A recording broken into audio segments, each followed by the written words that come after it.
Welcome to the Big Ten Football Talk Podcast. I'm your host, Zach Guggenheim. We are talking about the second round of the playoffs, as well as a bowl recap so far. Make sure to like and subscribe wherever you get your podcast, Apple, Spotify, YouTube. A little bit of it's been a little crazy schedule with the holidays. So this is coming out Monday afternoon-ish, day before Penn State's playoff game tomorrow night on New Year's Eve. So I hope that you guys get this content. Hope you guys are enjoying this ride. It's been really fun to see what has been going on so far. Before we break down some of these playoff games, and I'm gonna talk about all four, but I'm gonna specifically highlight the Big Ten games. I do want to talk briefly about some of the Big Ten bowl games thus far, because while I think bowl games have diminished in value to some degree, they do tell us something. And I think it's important for us to kind of figure out, okay, what does this mean for the conference and what does it mean for these programs? And so I want to start with Rutgers losing to Kansas State. Rutgers was up, I believe, 34-17 at one point. So rough way to lose. They were ahead for most of this game. And then Dylan Edwards for Kansas State went off, 18 carries for 196 yards, 2 touchdowns. That's despite a really good performance by Ian Strong at receiver and Dymere Miller at receiver. Antoine Raymond had a big day in relief of Kyle Monangai, or in place of Kyle Monangai, I should say. He opted out of this game like most people assumed he would. He had 18 carries, 113 yards, 3 touchdowns. So really good day by a number of guys. And Kaliak Manis, he played okay, 14-32. So not great there, but did hit some big plays down the field, had 1 touchdown, 1 interception. I think a couple things that stand out to me here with Rutgers. One is that they were competitive, right? They played well. They played in an offensive shootout type of game. And they're not terrible. They're not in that bad tier like they had been in the past several years. But I think this is kind of what bore out throughout the season with Rutgers, is they're not at that next level yet, right? They are firmly in that position of a decent team in the Big Ten. Like, they're a team that you don't want to face because they could shock you. But they're not going to be a team that can really rise up to compete with the really good to elite level teams. And like I said on the podcast a week ago, I think Kansas State, they were going to be, according to Sagarin, the best team that they had played all year. And the other team that they had played that was rated similar to Kansas State was USC. And USC took them to the woodshed, right? USC, despite them not being a great team, was strong enough to make them look like a weaker team. And I thought that bore out, particularly in the second half, where you saw the athleticism advantage by a guy like Dylan Edwards. So I still, it's a disappointing season for Rutgers at 7-6, but I do want to say the fact that 7-6 is a disappointment for Rutgers is a win, because you guys expected more. You guys expected 8-4. You expected 9-3. You went 7-6 and you're saying that's a disappointment. 2 years ago, you guys were elated by that. So I think it speaks volumes to where Greg Schiano has positioned this program. So I don't think you go, I saw some people earlier in this season saying you fire Greg Schiano. I'm like, no, you don't fire the man. He's gotten you to 2 straight bowl games. That's a big deal, especially in a conference like the Big Ten. And I know they had an easier schedule, but the reality is, with all they dealt with injuries and everything, the fact that they got to 7-6, had a chance to win that ball game, I think speaks volumes for what Greg Schiano has done for Rutgers and the Big Ten. But they haven't ascended like, they want to. They haven't ascended to that next tier yet. And I think that's just a helpful data point. Kansas State's a good team. And I think that the top of the Big 12, which really Kansas State was in that kind of in the muck of that top of the conference, was, I think, better than people were giving them credit for, which makes me very intrigued by Texas, Arizona State, which we'll talk about later in the show. Other Big Ten games that I think tell us a little something. Nebraska won a close game. Now, I know there's a lot of commentary on Dylan Raiola. Did he bait someone into a penalty with the way he slid? I don't, regardless of how you look at that play, I don't really care if he did bait him, and should it not have been called? Hey, it's a smart way to exploit the rules, right? Should he be celebrating the way he was after the game, firing up the crowd? People are upset about that. Listen, I think this kid, Dylan Raiola, is going to get a lot of unfair criticism because of who he is. And I think similar to the way that I think Travis Hunter gets some unfair criticism. And this is coming from a guy who doesn't think Travis Hunter should have won the Heisman. But that's more or less because of who he played for, and asking the question, was he really that much better than the rest of the field, or did he just play a lot of weaker competition? You look at the Big 12, they didn't play a lot of the top Big 12 teams, and the Big 12 team that they did just play in a bowl game, they got smacked. So I'm just saying, but that's Colorado. That's neither here nor there. We're talking about Nebraska. Listen, I don't care what your opinion is on Dylan Raiola. Nebraska needed a win like this against a Boston College team who they were better than. They were better than that team, but Nebraska had a ton of opt-outs. They were up big, 20-2, and they were threatened to lose the game at the end of it. They needed a game like this, and they needed a win like this, because what's been the story for the past 4 years with Nebraska football? They can't win close games. They blow them all the time. And a lot of people, and it's come up on this show, it's come up on the Big Ten Huddle. Is Matt Rule the right guy? Can he change the culture? This game, I think, helps that. Now, you might say, well, it's Boston College. Who cares? All right. But look at who Nebraska has lost to over the past several years. And this is the thing I want to keep reminding fans, Big Ten fans who maybe are frustrated with Nebraska fatigue, with Raiola fatigue. I just want to give you context and perspective here. Nebraska needed this type of a game, not only to give belief to the Nebraska fans, but I think to the Nebraska locker room. Like, hey, we can win games like this.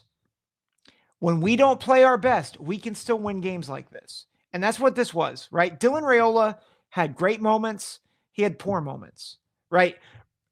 But you had guys, you had Ramir Johnson come back to play in this game. I think he had opted out originally, and then he came back in.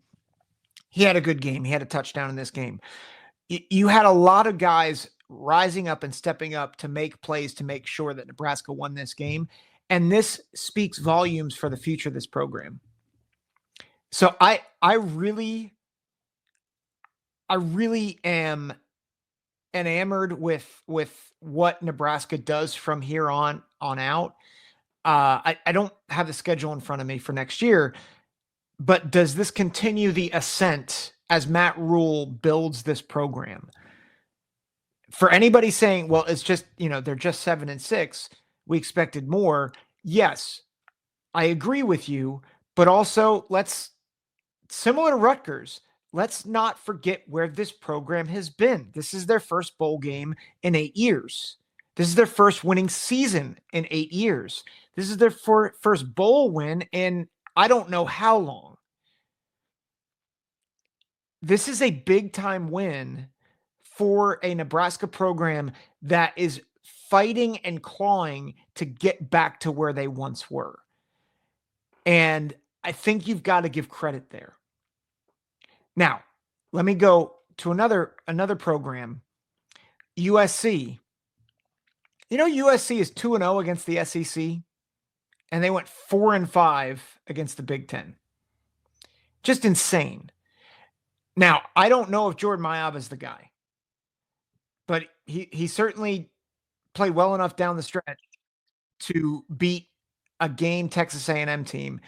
He loves apparently Lincoln Riley loves Vegas because twice in a row he's beaten a SEC team in Vegas. Here's what I can take from this game. The Trojans are still fighting for Lincoln Riley, and I think that's a big deal. They have talent, which is a big deal. And they are making improvements defensively, right? They held, Texas A&M a bit, to what they were. It's hard to tell what they got from Texas A&M because they're similar to the Trojans. There were a lot of transfers. So it's really hard to figure out, okay, what do you take from this game? I think what you can say is that Mailata is a gamer, but I'm not sure he's the guy. I think you take away that they've got to figure out how to run the ball in the future, because again, 39 pass attempts to 31 carries when Mailata's throwing 3 picks, that's not great. But again, like, they have good talent on the outside. They've got to figure out how to be more balanced offensively. They've got to figure out how to be more potent defensively. They've got to get better guys on that side of the ball. But the reality is that this Trojan team has talent. They beat 2 good, not great, but decent SEC teams. That means something. They stayed close with Notre Dame, who I think is going to give Georgia all they can handle. But USC could not compete week to week in the Big Ten. And I think that is telling that they've got to get better in the trenches. They've got to get better in the trenches, and they've got to get better at defending the run from down to down. But I think you got to give some credit to the resolve of this Trojan team winning a game like this down 14-17 in the fourth quarter. Really, really good job by Lincoln Riley to rally his boys. Again, I don't think you can take a ton from this game other than they showed resolve. And I think you say, Mailata, great work making sure that we won this game. I'm not sure you're the guy. And they got to get better in the trenches. I think that helps you understand. Before I get to the playoffs, I do want to bring up a point. Josh Pate, I thought, made a really good point, is how do you look at bowl games right now? Because you have so many opt-outs, you have so many transfers. What do you do with these bowl games now? And I thought he made a really good point that in many ways, this is like a spring evaluation. Like, it's almost become the beginning of spring, which stinks. But I think that's how USC has to look at it with Mailata. Is he the right guy to move this program moving forward? In some ways, that's how they looked at Miller Moss last year. I thought they moved off of Miller Moss too quickly, but I thought they made a good, I think at the time it looked like Miller Moss was going to be the right guy for next year. I think if your opinion of this is Mailata is the guy, I just think you got to realize, okay, I'm not sure. I think they got to go get a quarterback. If not someone to replace Mailata, at least get a bridge quarterback, because I'm not sure he is the guy of the future for you. So you got to get someone in the portal if you're USC. And I think, as we look at these bowl games, as I'm recording, Iowa and Missouri are going to kick off at 2:30 today. Again, it's going to be a lot of evaluation. That's going to be what this is. I don't think you can take from bowl season, be like, well, the Big Ten's definitely better than the SEC. Now, I think you can maybe make that argument in the playoff, but I think it's going to be tough to make that argument with bowl games, the way that rosters are constructed and the way that players opt out. So it's going to be tough, but I'll say this, the Big Ten is 2-0 against the SEC right now. So there's that, and one of them was a playoff game. So the Big Ten's better. That's, I know I just said you can't do that, but I'm going to do it anyway because this is a Big Ten show. So Yeah, SEC, you stink. Anyway, let's get to the playoffs. Briefly, I want to talk about Texas, Arizona State. I think there are two possible outcomes in this game. I think Texas will either blow out Arizona State, or I think Arizona State might scare Texas and potentially win at the last minute. There's obviously the opportunity for Texas to win close as well, but I think a close game or a blowout. I don't think it's going to be halfway, right? Like people are saying, well, of course it's either going to be a blowout or a close game. What I mean by that is I don't think it's going to be like Texas, puts it away in the fourth quarter, like with a touchdown, making it a 2-score game. I think it's going to be one or the other. And here's why. I think Texas on the lines have the potential to suffocate Arizona State. For as much as I have said that Texas is not a great team this year, I do think that Texas has the potential on the lines to really make Arizona State exhausted and to really break the dam in the second and third quarter. And I think that is probably what is going to happen.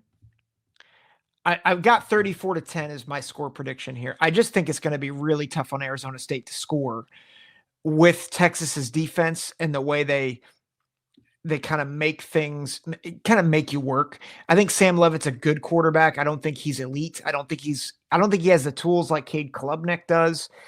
And I think as good as Cam Scatterbo is, I just think they're going to load the box and force Leavitt to make them beat them through the air.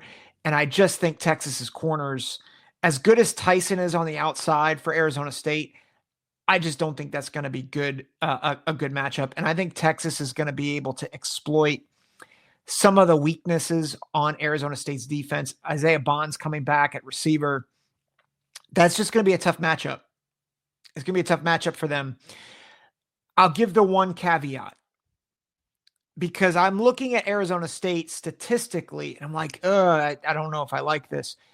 Here's my one but. If Arizona State is able to get a draw on the lines, not win, but just a draw on the lines, I could see where they maybe hold Texas, to maybe 20-ish points, and they kind of escape with a win. If you look at Arizona State, their last 4 games, they played Kansas State. They shut out Kansas State for the first 2.5 quarters.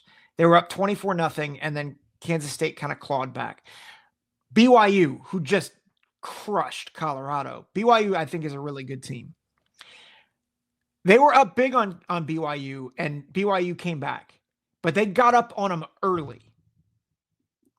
Arizona, they beat 49-7. Arizona stinks, but they really took it to Arizona. Iowa State, who just ran up and down the field on Miami, and I know Miami defensively is not good, but Iowa State offensively has been pretty good all season. Held them to 19 points and beat the brakes off of them. There is the potential here that Arizona State gets up early, gets a draw, and then is able to kind of hold Texas and maybe be able to sneak out a win late in this game. If Arizona State can score quickly and then kind of maybe put Texas into that type of a game where they're forcing Texas to play from behind, don't be surprised if Arizona State can pull an upset. So I don't think, but when I say 34-10, I'm not saying Texas is like Arizona State has no shot. I think Texas is most likely going to do what a lot of SEC teams do against overmatched opponents, which is they kind of just squeeze. They just kind of squeeze you and squeeze you and squeeze you, and then the dam breaks in the second and third quarter. But do not be surprised If Arizona State has a lead going into halftime, it's danger, because Texas's offense, as good as they have been at times, they have been sluggish against decent defenses. And while I'm not super high on Arizona State's defense, they have been pretty good the past 4 weeks. Now, Arizona State has not played. That's my other concern in this game. They've had a layoff since December 6th or December 7th. I don't like that for Arizona State. So give me the Longhorns 34-10, but watch out. Watch this game closely and see what happens. I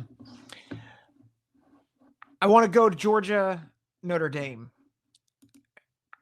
I was very much on the pick Notre Dame bandwagon until Mills for Notre Dame, their standout defensive lineman, went out with injury.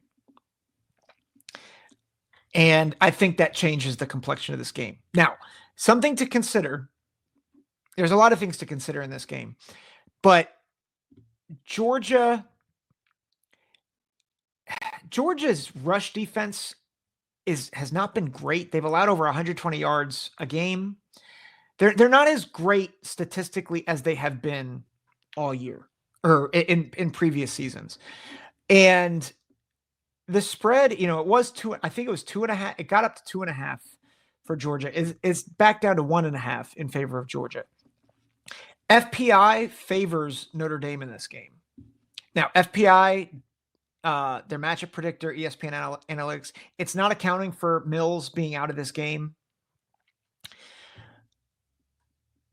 The tone of this game will be set is if Notre Dame is able to run the football effectively and possess the ball, that gives Notre Dame a great shot to win this game, because I've said it for years now. If you can run on Georgia, or if you can run on Alabama, like those types of teams, if you can run on them, you can win.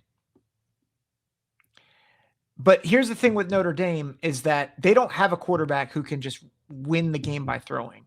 And so if you see early that Notre Dame's offensive line is not able to move the chains by running the ball, it's going to be a long day for Notre Dame. It's going to be a long day. They're going to force Riley Leonard into some bad throws. They've got an elite safety in Malachi Starks. They've got two edge rushers in Walker and Williams who are just dynamite. But I do think Notre Dame can run the ball. Now, I don't know if they'll run for touchdowns, but I think they'll be able to run in between the 20s. Because I think Georgia's defensive line against the run is good, not great. I think they're a better pass rushing team than they are a run defense team. I think you saw that against Georgia Tech. I think you saw it against Tennessee. I think you've seen it against other teams. I think you saw it against Ole Miss, where they struggled against Jackson Dart, particularly with his legs. Riley Leonard wants to run the football. Now, Kirby Smart's going to have a plan. Obviously, Gunnar Stockton taking over for Carson Beck. He's going to have a plan. Gunnar Stockton's not going to be he's not going to be unprepared in this game. And so the question, and JR, my co-host on the Big Ten Huddle, he made this point, I think, really well. Who do you trust in this game more? Do you trust Kirby Smart and his adjustments, or do you trust Marcus Freeman and his adjustments? How does Marcus Freeman adjust without Mills on the defensive line? How does Marcus Freeman adjust to Gunnar Stockton, who there's not a lot of film on? I slightly lean towards Georgia, not because I don't like Marcus Freeman. I think Marcus Freeman is ascending right now as a coach. I really do. I think he is a great coach. And yes, he has botched it in games against Marshall and Northern Illinois. But in big games, he has been very good. So I want to pick Notre Dame. but I'm going to pick Georgia in a low-scoring game. I think it's a field goal game, and I just like Georgia a little bit more at the Sugar Bowl. I like them 16-13. 16-13, but I would not be shocked at all if Notre Dame pulls off the win. I think these are two even teams. Again, I don't think Georgia is great.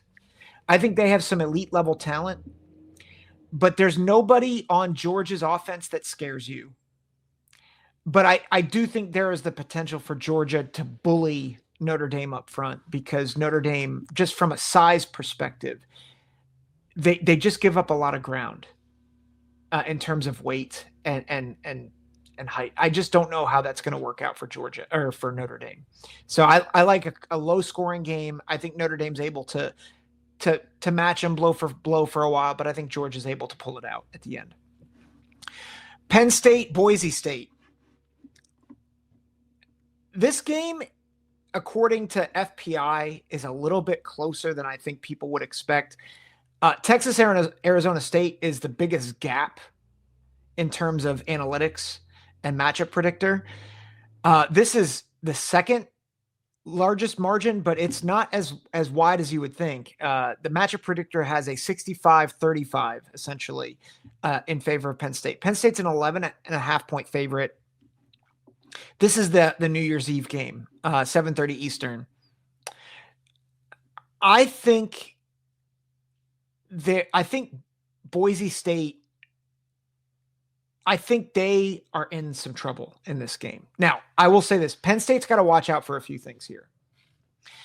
They got to watch out for a slow start, because if Boise can get up early and hit a couple of home runs with Ashton Jeanty, I think that becomes problematic, because then you start to feel the pressure as the favorite. Like, oh my gosh, are we going to lose this game? And Drew Aller does not have the guys on the outside to make explosive plays, right? Like, I don't think Wallace, as good as he's been, I don't think he's the type of player that's going to get you a 60 or 70 yard play. Amari Evans, maybe. Like, can he separate and get a big play? Can Liam Clifford separate and get a big play? Obviously, you have Tyler Warren, who is a stud and is just a phenomenal player.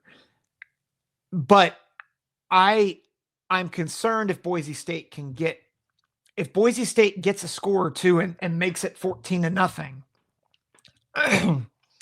I think that becomes very problematic. Here's where I think Boise State's in trouble. Ashton Jeanty is a top 10 player in the country. Probably should have won the Heisman. The rest of their talent level's pretty weak. And you look at their defense, how much they struggle tackling. And now you've got to face probably the best running back tandem that you've faced all year. And listen, they faced Jordan James, but that was when their offensive line, Oregon's offensive line, struggled. Penn State's, they're going to be ready to go. Again, they've played a game and they've played in adverse conditions, whereas Boise State, they've been chilling. And this will be the best offensive line and defensive line they faced all season. And I say that, I think Oregon was figuring things out. They were dealing with injuries. So in terms of whole team approach, I think Penn State kind of waltzes to the semis here. And I say that I just don't think Boise State, their line play can hold up. I do think Drew Aller he played poorly against SMU. Part of that is I think SMU's defense is actually better than people give it credit for. I also think he was playing in 20-degree weather. Now he's going to be in a dome. It's climate controlled. I think Drew Aller is going to have a much better game. I think Nick Singleton and Katron Allen are both going to run wild. I would not be surprised if one of those backs has a better stat line than Ashton Jeanty at the end of this. And that's not saying that I think Ashton Jeanty won't play well. I think Jeanty goes over 100. I think Singleton might hit 1,000 yards in this game, which I forget where he has 928 yards. I think he blows past that in this game. I think you see a couple of home runs by Singleton. I think Katron Allen will wear down this defensive line for Boise State. I think Penn State has the biggest margin of victory in the playoffs. I've got 38-13. And I had Arizona State losing by 24. I've got Penn State winning by 25 over Boise State. I just think Penn State is going to be strong. I think Boise State will sting them early. But I think their defense will clamp down, and I think they will get the job done. So I like Penn State. Last but not least, the Rose Bowl, the granddaddy of them all, Ohio State taking on taking on Oregon. Sorry, Oregon. Ohio State, Oregon, round 2. Of course, Oregon won this game in Autzen by a point, 32-31. It's hard to know what to take from that game with all the new variables. They're not in Autzen. They're at a neutral site, and it will be a neutral site. I think a lot of Oregon fans have been chirping that, they're going to have a majority of people there. You guys don't understand Ohio State fans. Like, Ohio State fans are going to travel. They're going to go to this game. I just don't think it's going to, I think it actually might be a 60-40 split Ohio State. So I think there's going to be a strong contingent from both teams there. It will not be loud for Ohio State like it was in Autzen. And Autzen was a big deal, right? False start penalties, bad snaps. There were some issues in that game because of the crowd noise. That will not be a factor in this game. I think Jordan Birch being back, and that's huge for the Ducks. Sadiq, their second tight end, who has just been really, really effective. And we saw him in the Big Ten championship game have a big game. I think he's a big factor for the Ducks. You've got the offensive line for Ohio State is different than when they faced off last time. And so there's a lot of questions in this game for me, because you look at round 1 and you think, Ohio State, they could have, they could have won that game in spades if not for the special teams and the crowd noise and yada, yada, yada. But Oregon's a good freaking football team too.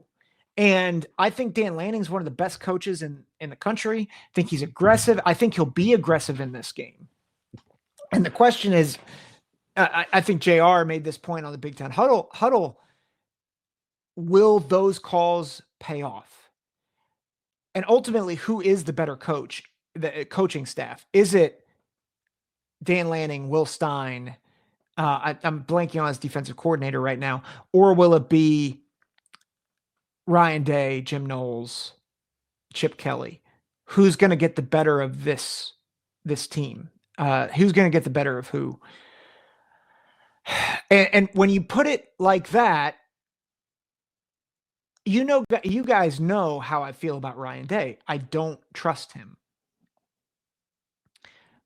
I like Dan Lanning more as a coach. I think Oregon has been the best team in the country. I think they have been the most consistent team in the country. Save the one game against Wisconsin, in Big Ten play, they have been more consistent than I think anybody.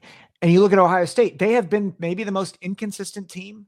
Will Howard is good for at least 1 or 2 bonehead plays a game. So I guess that's consistent, right?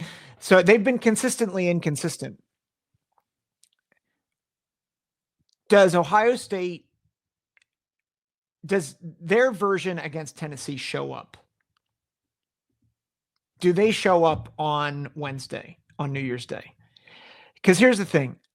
I think Oregon, from a talent perspective, top to bottom, is easily a top 3 team in the country. Like, I think Georgia at their best is probably, Georgia, Ohio State, Oregon, I think are probably the top 3 teams in terms of talent across the board. And I think Texas is there too, right? And I think that's been our criticism, like my criticism of Texas and Georgia, is I don't think they've played up to their talent. And I think Ohio State hasn't played up to their talent. Oregon has. I think they've played A-level games.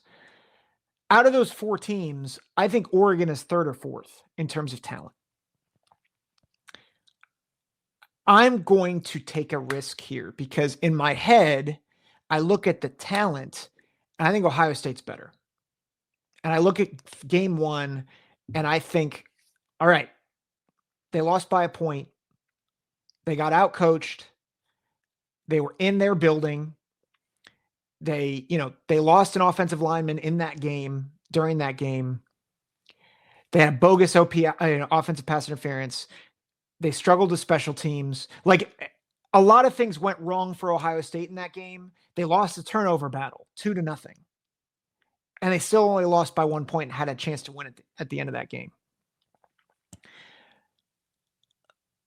In my heart, as I think about this game, I don't trust Ryan Day. So I'm like, where do I go? Who do I pick? I'm going to go with my head over my gut because my gut says Oregon wins this. My gut says Ohio State is going to drop back down. They're not going to play well. I think Oregon's going to Oregon's going to be better prepared. They're going to better control the emotions. They're going to be, they're not going to feel the pressure. But I do think the more I break the game down, the more I think Ohio State's the better team. And I think if they play their A game, I think Ohio State wins.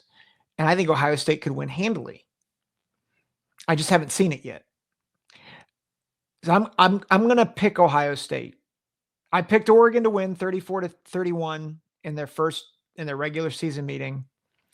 I think Ohio State wins 35-27. Here's a couple of things to note. Off of long layoffs, Oregon has struggled under Dan Lanning. Last year in the bowl game, they struggled. They've struggled a bit to kind of get their feet under them and to start. I think that could be a factor in this game because while Ohio State, they just played a good defensive line. I don't think it's as good as Oregon's. I don't think it's dynamic, especially in the middle with Derek Harmon. But they played a really good defensive line. Like they were able to kind of get a feel for a game. The last time, again, Oregon has played, it was 4 weeks ago. And like Penn State's defensive line is good. And Penn State's offensive line is good. But like it's been 4 weeks. They've had a layoff. They're going to be a little rusty, I think. And I think that could be the difference in this game. The other thing, as good as Oregon's receivers are, and Oregon's receivers are dynamic, like probably the second best group in the country. In fact, I wouldn't say probably, they are. Like, I think without question. I think Jeremiah Smith is ascending. And I'm not sure.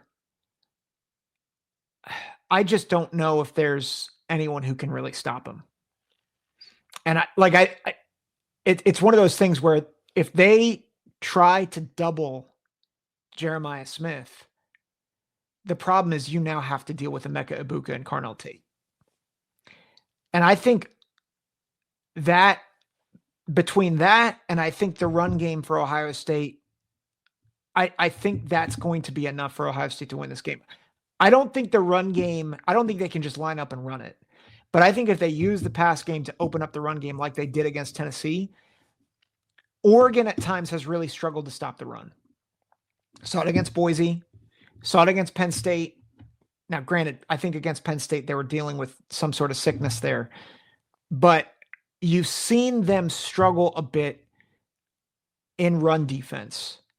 And I just think with particularly Travion Henderson, I think he will have a big game in this game.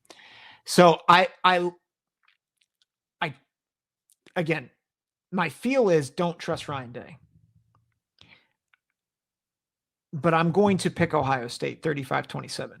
So that'll do it for this edition of the Big Ten Football Talk podcast. Thanks for listening. Happy New Year. Take care. God bless.